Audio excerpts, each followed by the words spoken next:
Hello mga sank! Hi! Welcome back to my mini vlog.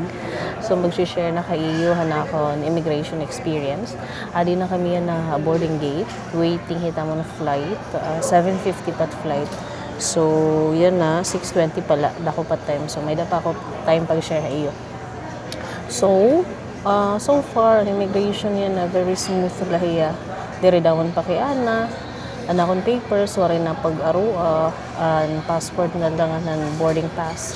So, ang siya na pakian na han IO is government employee daw ba ako? So, sumira ako diri.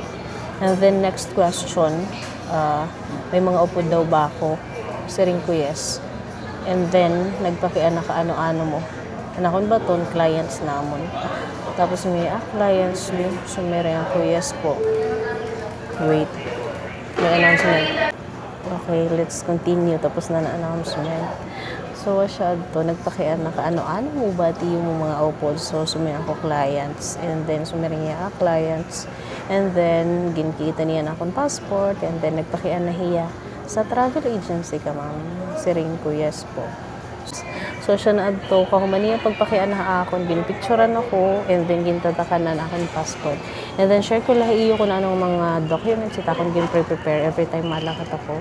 So, may dako travel voucher provided ni travel agency. Gintatagan na may tutaman mga clients. Travel insurance, international ticket, and then ang domestic ticket kay ginaaro talaga ito nira.